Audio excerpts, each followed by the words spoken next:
I am just ready for bed, but I just got so excited. I just started reading this book called The Tree of Life by George Carey, and it's just amazing. So, the part that I'm reading, he's just ongoing in describing all of the wonders that the human body does. And just to read a little bit, I hope I don't overwhelm you with it.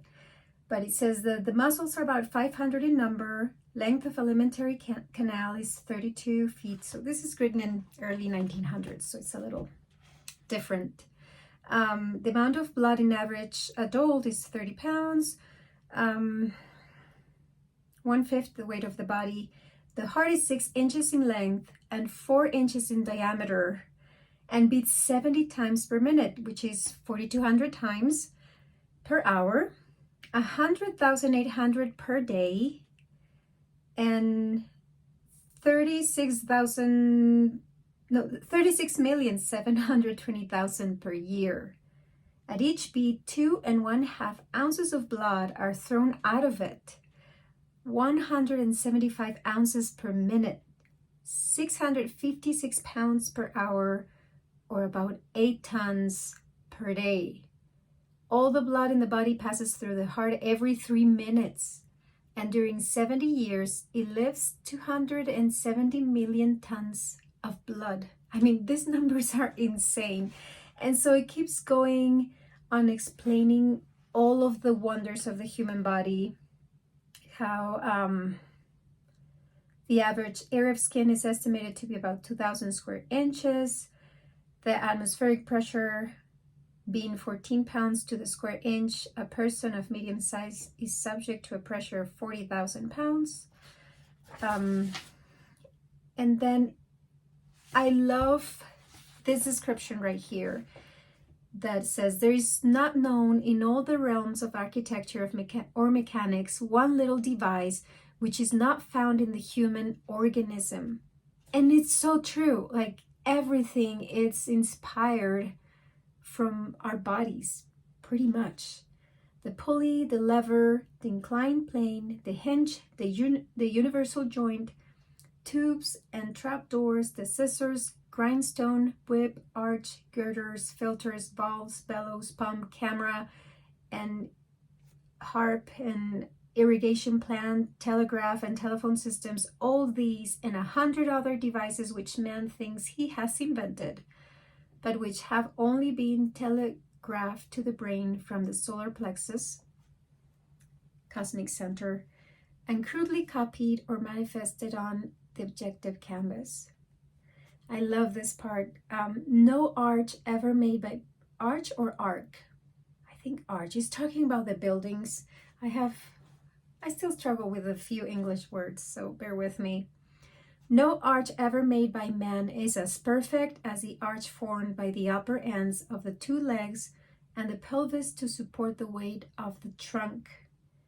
No palace or cathedral ever built has been provided with such a perfect system of arches and girders, however you pronounce that. No waterway on earth is so complete, so commodious, or so populous as that wonderful river of life, the stream of blood. The violin, the trumpet, the harp, the grand organ, and all of the other musical instruments are mere counterfeits to the human voice. Man has tried in vain to duplicate the hinges of knee, elbow, fingers, and toes, although they are part of his own body. This just blew my mind.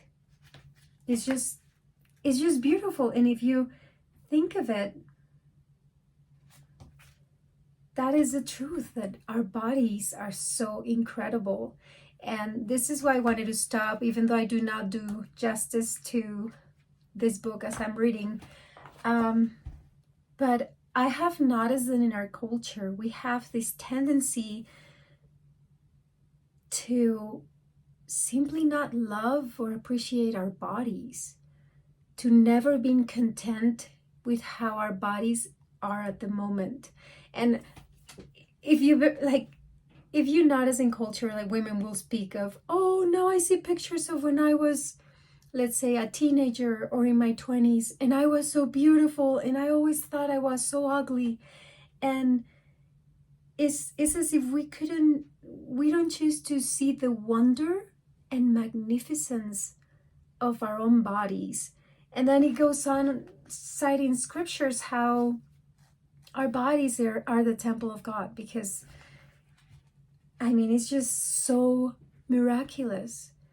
And just to mention a little bit of about me, I never really liked or loved myself or my body, but until one day, when I saw my oldest daughter, she was at the time 5 years old, and she was in front of the mirror, and she was touching her face, and with a very sad face was saying, I am ugly.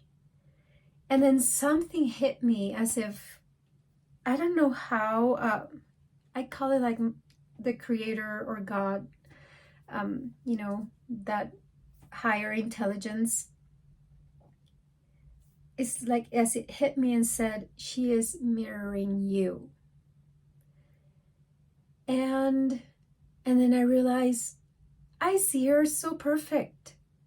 I love her just as she is. She doesn't have to do anything or change for me to love her and think, that she's the most wonderful, amazing little person in the world. And she can see it. And then I realized, well, the same is with me. And even though it was hard at first, because I was so used and conditioned to speak bad to myself, I honestly hated my body, which is so sad. But we are so bombarded with a certain image and a certain, ideal of how we should look or be, that is so, I don't know, misleading and misguided. I don't know if I'm using the right words. It's late. But so I started to changing the way I was thinking about me. Even though at first I felt like I was lying, I would get in front of the mirror and say, you're beautiful, I love you. And it was very hard at first. I felt like I wasn't honest, but then somehow it clicked. And then one day I paid attention to my body and realized, you gave me my beautiful children, and with me not being conscious about it, I just provided everything to nourish those babies and give them life and give birth and feed them after. And then I started to think every day of different things, like, oh my gosh, my eyes, all the things that I can see and perceive, and my voice, I can sing and I can speak, and having my hands, all the ways my hands serve me, and my feet and my leg, like, we are such incredible wonders. And I just think it's so sad that, oh, excuse me, it was like a burp.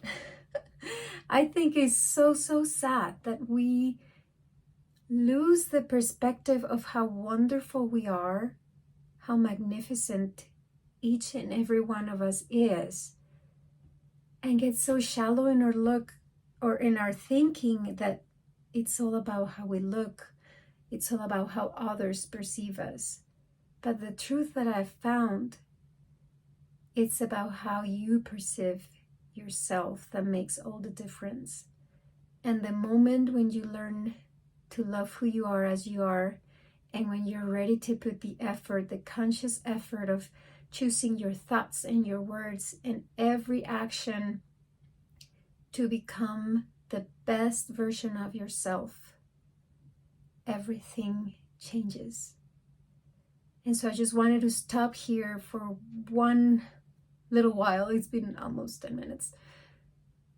And remind you that you are magnificent and that you are worthy of love, even if no one around you sees it. I felt that before, of not feeling appreciated or loved by anyone around me, because I'm a highly sensitive person. So it's more common for people like that. Anyway, that's another story, but I lost the track. But anyway, yeah, remember that you are magnificent. And even when no one else sees it around you, you can see that to yourself. As children, we're vulnerable. And yes, we need someone to love us and protect us. But once we grow up, we are responsible for that inner child that we have, and to take care of ourselves. And I just want to remind you to do that, to appreciate who you are, to love who you are as you are where you are. Not until I achieve this, not until I am this, not until I do this, but in this very moment, the present moment, and just see your life unfold before you in such a beautiful way. And then, I don't know, there's this magic that happens when you have that love and reverence towards yourself, that you can start feeling God or our Creator a lot more, and a lot more guidance in your life. So anyway, in short, you are magnificent. Know it, own it, and care for yourself. Fill up your cup first, and become the best version of yourself. And that would change the whole world around you. Every person that you're in contact with, it's going to be like a drop in a pond. It just has a ripple effect. Have a wonderful night.